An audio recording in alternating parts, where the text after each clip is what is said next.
Good morning, everybody. Welcome to the Saturday live stream. I'm doing this a little bit earlier because of what is going on. So there's a lot to cover. So let's just jump right into it. So today, actually yesterday, when we were doing our live stream, we talked about how the markets were dumping and they continue to dump. And we talked about looks like there's some aggression going on in Iran. It looks like there's some inevitability. And it looks like that is exactly what happened. This is from the President of the United States. This is him giving an address. I'm going to have you take a listen to this. It's 8 minutes long. We're just going to listen to the first minute so everybody can understand exactly where we're at. Let's just take a listen. A short time ago, the United States military began major combat operations in Iran. Our objective is to defend the American people by eliminating imminent threats from the Iranian regime, a vicious group of very hard, terrible people. Its menacing activities directly endanger the United States, our troops, our bases overseas, and our allies throughout the world. For 47 years, the Iranian regime has chanted death to America and waged an unending campaign of bloodshed and mass murder, targeting the United States, our troops, and the innocent people in many, many countries. Among the regime's very first acts was to back a violent takeover of the U.S. Embassy in Tehran, holding dozens of American hostages for 444 days. And I linked the rest in the description so you can check that out. Again, it's 8 minutes long, but you get the idea. And I wanted to play that just so everybody can say, is this real? Is this what's going on? Is this AI generated? What does Grok think? What does ChatGPT think? And this is coming straight from the horse's mouth. This is the official account from the White House. So we know that this is actually what is going on. And before we go on, I will say that the title of this video is a little bit misrepresented. Where I say Iran war starts. I know in the comment section, people will say that's not true. There is no war going on. And just like President Trump said in the very beginning, this is acts of aggression. And we did a military strike. Where did he say it is war? And that is because there is no war. The only entity that can declare war in the United States is Congress. So there is before people say, well, so there is no war, so what are we talking about? So everybody's on the same page before we get to talk about what this means for crypto and digital asset markets. This is the big thing. Under the U.S. Constitution, the president serves as commander-in-chief of the armed forces, Article 2, Section 2, while Congress holds the power to declare war. So there is no war right now. However, the specific requirement for notifying Congress about military action stems from the War Powers Resolution of 1973. Key provisions: the president must submit a written report to Congress within 48 hours of introducing U.S. armed forces into hostilities or into situations where imminent involvement in hostilities is clearly indicated. So he can send them, but he has to notify Congress within 48 hours. And then within 60 days, they can revoke everything.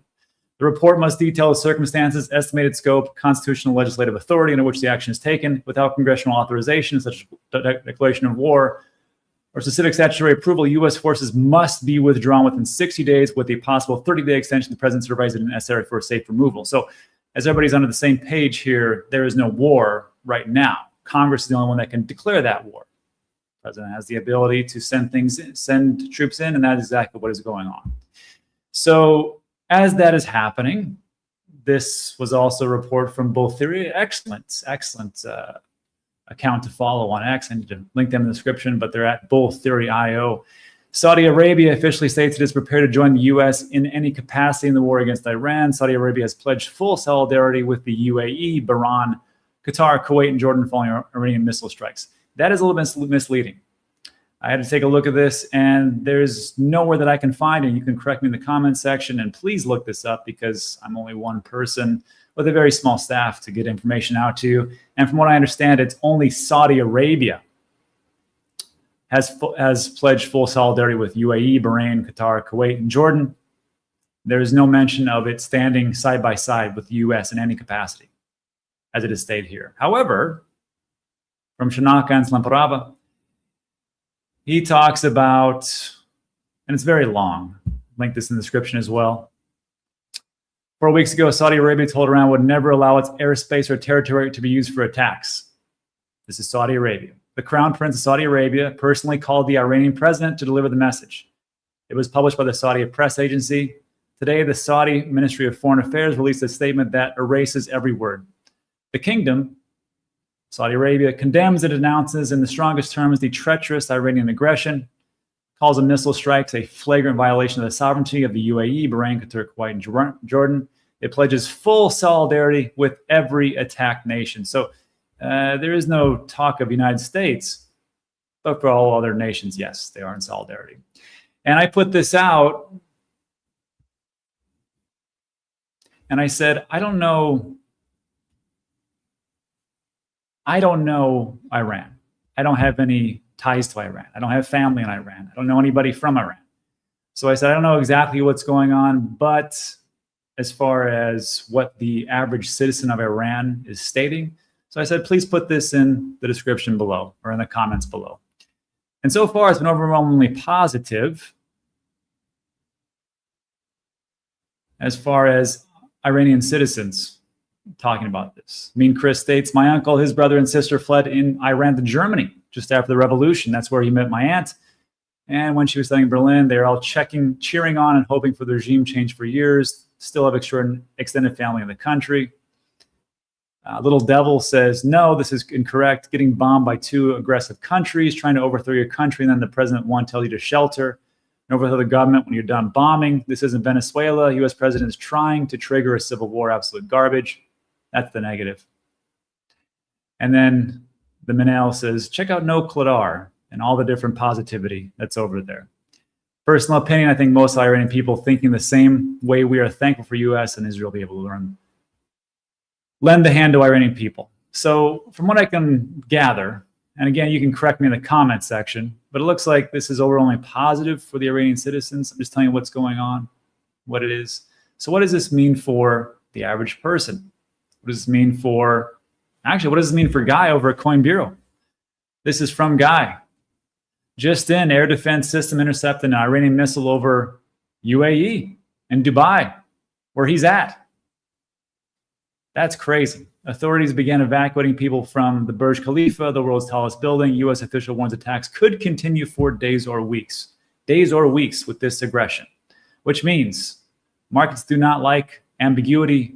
Markets do not like what they don't know. And that is why today you see quite a drop off, as you can already know, because you just woke up and probably checked your portfolio. We went from a healthy 66,000 down to 64,000, then pretty much across the board. I thought it would go much lower, but I'm incorrect. Over 7 days, it's roughly where we were at on February 24th. Actually, not too bad.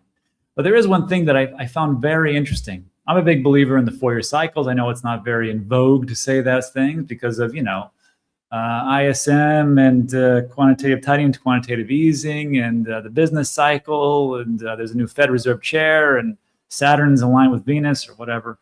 But it is amazing how 4 years just kind of play out over and over again. Do you remember when Russia invaded Ukraine?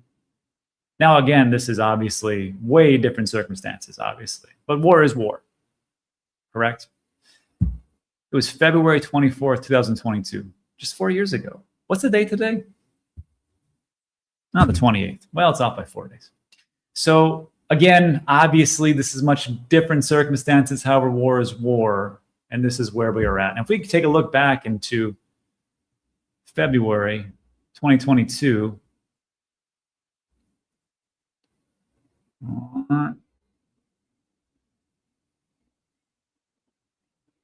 we can see that February 28th, February 28th, actually it's February 24th, went from 38,000, actually went up 2022 to March 1st, and then crashed back down, and then we went across the board. And 2022 was just an awful year moving forward. But it is interesting how things don't necessarily line up perfectly. It seems like things certainly do repeat. And that is where we are at today. I expect things to be very choppy. I expect more downside, especially as we're in midterm years. But that is what is going on. I just want to give everybody a quick update, what is happening.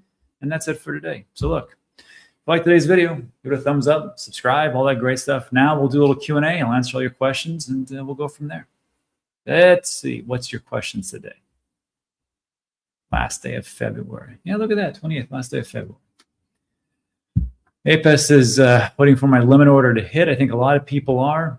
I dollar cost average every week on Mondays, like you all know. But it is interesting how we are getting very close to this magical 200-week moving average coming in. Take a look at this. The 200-week moving average, historically speaking, has been a pretty good time to accumulate. We are so close to it. The Bitcoin price today is 63,000 something, and 200-week moving average is 58,000. And I got to tell you, going back, and it's not just the 200-week, it's the 250 and also the 300. We have hit those before. Those have been absolutely great times. Here's a 200-week moving average, 2018. Oh, some good times. Bitcoin price was 3,200. 200-week moving average was 3,200. 250.26. And we didn't hit the 250 until the coronavirus hit us. Then we went straight down to 300-week moving average. I wonder if that's ever happened before. Well, yes, it has. I stand corrected. Actually, if you think the 200-week moving average is a good time to buy, don't forget about the 250, the 300, and maybe, yes, there she is, the 350-week moving average. I'll take that. So again, that's 15,000. I think we were very close at 15. Yeah, wow, we did hit it, 15,700. So I know for all of you guys who are dollar cost averaging along with me, just remember, I think there's more downside. So be prepared for that if you want to deploy the fresh powder that you have saved up. All right. Packers fan says, amazing buying opportunity today, generational wealth. Perhaps we'll see where it goes. Hopium is all they have. Yeah, hopium's a good thing. I'm thinking about doing, because I've been very bearish lately, as people have pointed out in the comment section, and they're absolutely 100% correct. I've been very bearish because it's been a bearish market. I mean, let's be honest. The bears are pretty much in control. But I am thinking about doing just like one day out of the week, just like nothing but hopium.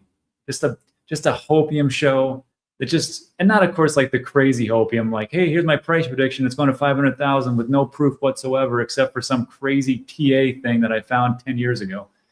No. I want to do something like we talk about all the positivity that's going on in the market, how things are actually being advanced. We can talk about real world assets. We can talk about the institutions that are getting in. We can talk about the different banks that are putting in for national charters.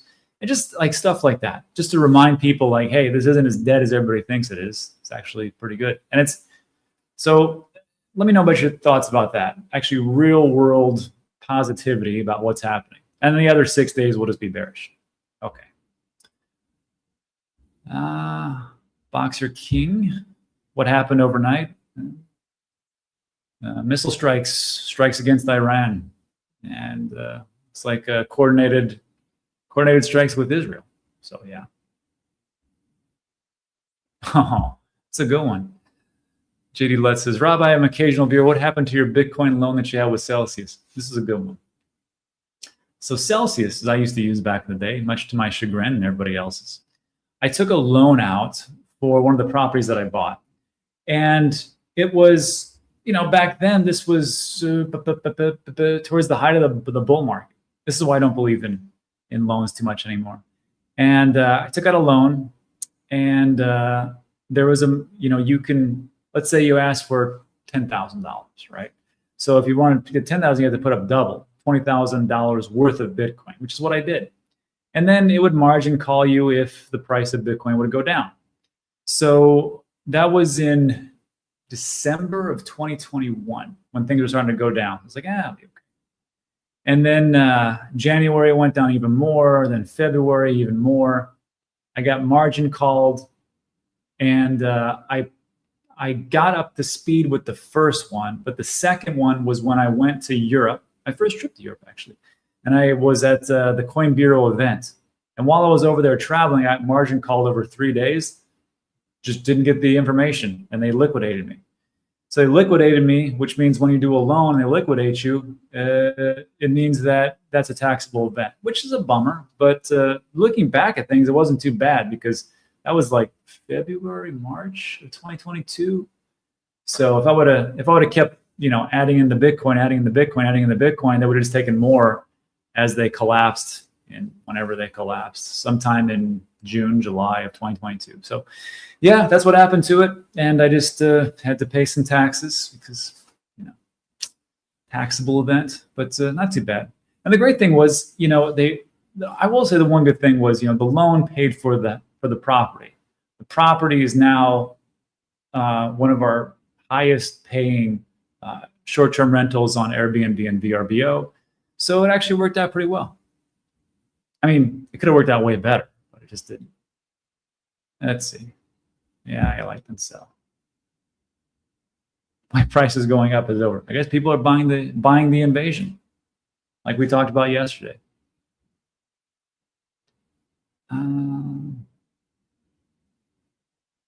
what I've heard is that, yeah. From what I've heard is that these strikes will last weeks. It will become boring news soon. Yeah, just like how we, you know, when Russia invaded Ukraine, it was like the biggest thing of all time. There's going to be World War III, and then all of a sudden, you know, I mean, we hear things, just kind of gets faded out in the background. I mean, we shouldn't marginalize that. It's just an awful situation for everybody, especially everybody involved with that, especially the poor citizens. But here we are.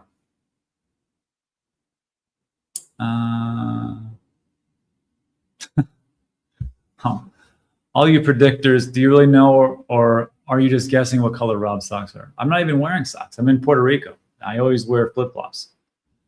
Pretty much, unless I'm going to someplace great, like Bottles or something, or Caminito. Great restaurants. Or if I'm walking the dogs from the animal shelter, I have to wear shoes. Is Russia-Ukraine done? It is not done, Echo, that I know of. Oversold. 200 SMA. And Sweeto could be right. I don't think we go much below 58K. Lots of support for this region, addition to the 22 MSA. So yeah. The thing is yeah, this is why like it's a funny thing. Like everybody that I know that pays attention to the moving averages are basically telling me, or telling everybody that, look, it's this 200-week moving average, genius. That's all you have to focus on. 200-week simple moving average. Let me reset this. That's it. Just when it gets there, you buy like crazy. And I'm like, yeah, that could be true. And it makes a lot of sense, especially in midterm years, especially if we look at the 4-year cycle. But then I think to myself, what if it doesn't? Like everybody was so gung-ho on Pi Cycle Top and MVRVZ and Pro Multiple. You know who was gung-ho on that? Me. I was waiting for those to trigger, and not one of those things triggered. Some got close, but not near close enough. So, like, I think it'll go low, but who knows? Sweeto might be right. I'm just dollar cost averaging my little bits. And then once it hits these levels, 200, 250, 300, there's additional tranches waiting to be deployed. And maybe they get deployed or maybe they don't. I don't know. I don't know. BAMs. The buying zone is between 65 and 45K. Yeah, that makes sense. Echo says, please stop calling for support levels. Bitcoin goes challenge accepted. Bitcoin says, hold my beer as it crashes below. XRP blowing in the wind. Bitcoin is back above 64,000. That sounds great. And look at that.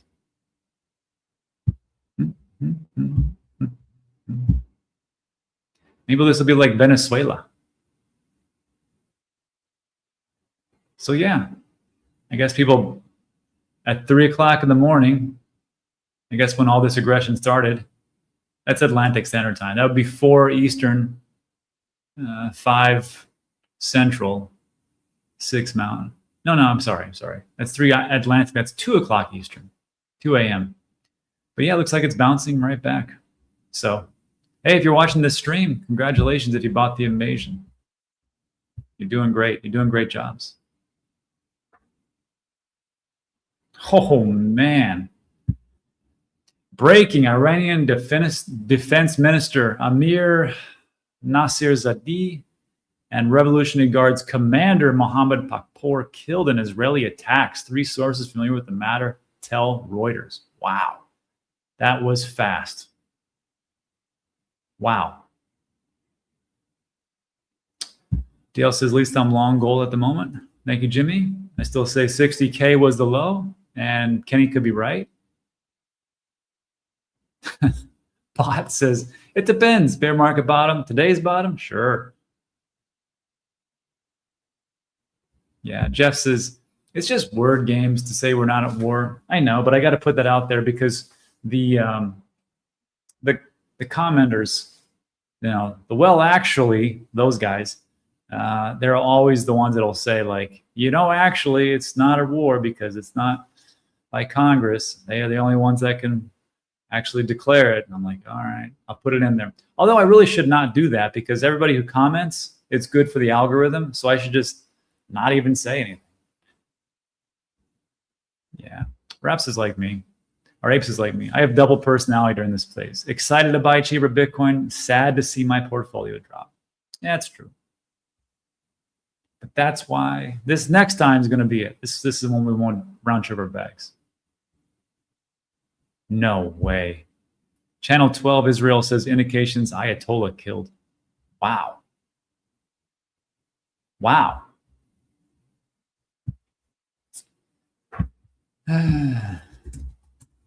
Some of the most up-to-date things that you can find are on X or Twitter. Unfortunately, most of the BS news you can also find on X and Twitter. So it's like you got to kind of vet everything that comes out there.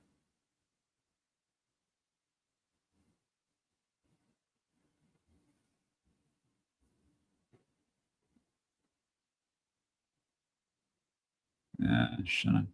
24 hours ago, there were 7 countries in this conflict. Now there are 12. By Monday, there will be more.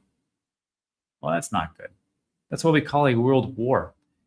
Israel struck Tehran, Isfahan, Qom, Karaj, Kermanshah, Tabriz, and Loristan in a single coordinated operation. Iran answered by firing missiles at every American installation it could reach. This is true. Bahrain's 5th Fleet headquarters, Al Dhafra in the UAE, LOD, then Qatar, Al Salim in Kuwait. Jordan shot down 2 ballistic missiles. Saudi Arabia, which 4 weeks ago personally promised Tehran it would never allow its terror to be used against Iran, released a statement pledging all its capabilities to all we just talked about. That's it. Now watch what's moving in the shadows. Russia signed a 500-unit Verba MAN pads deal with Iran in December. China is finalizing CM302 anti-ship missiles for the Navy. Joint Russia-China-Iran naval drills ran through the Strait of Hormuz 11 days ago. Russia called it unprovoked armed aggression. China called it extremely dangerous hegemonic bullying. Then both sat on their hands while their ally absorbed precision attacks. It's interesting. As I understand it, 20% or more of the oil that is received by China is from Iran. So if that is cut off, there's a big power source in decline for China. It can make it very difficult for them to win AI. But there's a reason why I think they invested so much into solar panels then. This all kind of makes sense now.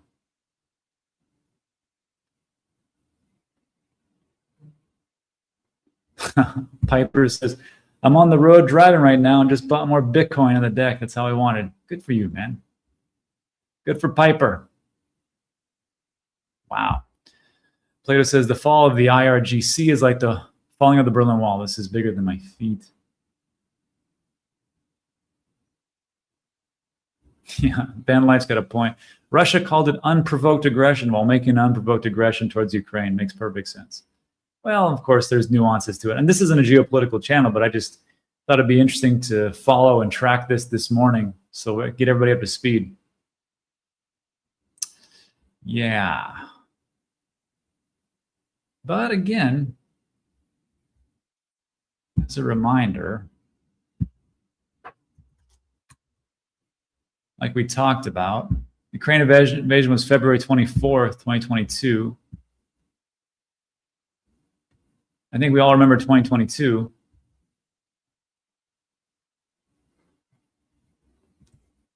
It was a pretty brutal year, but it wasn't because of the war. It was just one thing that actually contributed to it.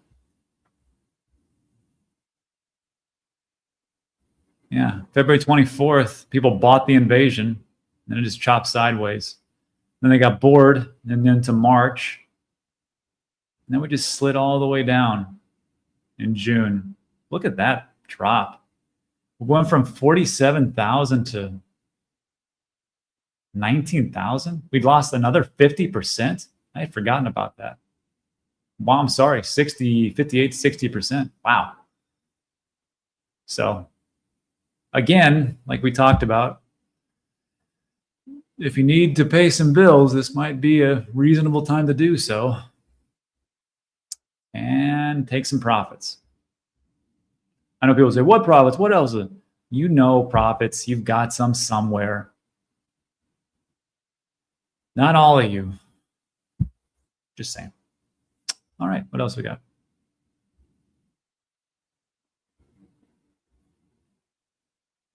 Oh, wow. Echo says, I bought most of what I have in my IRA in 2022. There you go. I think 2026 is going to be the same thing as 2022. We're going to see pretty much a drop off. We're still going to see some down plays. And we talked about this in the drawdown video we did not too long ago, where we took a lot, just how long it takes to draw down and what happened the last cycles. And as a reminder, first of all, Echo did a great job. Congratulations, Echo. As a reminder, as far as drawdowns, in 2013, from November 29th to 18th of December, again, 3 weeks, it dropped 50% from $1,000 to $576, or 1,100 to 576. And then it just kept bleeding and bleeding over 2013. Or 2013 to 2014. 2017 was the same way. I mean, it bled like crazy. You went from in 1 month. No, I'm sorry. Well, 6 weeks. You dropped 65%, and you went down almost 84%. And in 2021, you dropped down almost 50% in roughly 2 months. And then you kept bleeding all the way to down to 77%. Because people always think, oh, you know, it's still good because they remember the bull run, but they don't realize that it just keeps bleeding in these 4-year cycles. And of course, so far, it did take us quite a long time to get to 50% drawdown. Went from 6th of October to 5th of February. That's quite a long time. But I believe we still bleed if things repeat, but it's anybody's guess. Jerry says, Trump needs laxatives. JB says, profits. What are these profits you speak of? You know, I'm just going to leave it there. That's a good one. Look, these are the times that we should be ingrained into our heads that the rules that we talk about here is not just like, I'm waste my breath. The rules I talk about, the 5th rule, which I should actually put as number 1, but still shouldn't be it. Take profits along the way. These profits, I know you think it's never going to happen. I felt the same way in 2018. I also kind of felt the same way in 2022. And in 2026, after this will be my 4th cycle, I can tell you there will be profits, but it does you no good unless you take said profits when those profits actually happen. Let's focus on that for this cycle, huh? All right, everybody, that's it for today. Plan accordingly, and don't watch the news too much. I'll see you guys tomorrow. We'll have my friend of the show, Jerry V. Hall from Costa Rica, and we'll talk about everything that's going on in the market in the next 24 hours. But thanks so much for stopping by. I appreciate you guys, and I'll see you on the next one. Adios.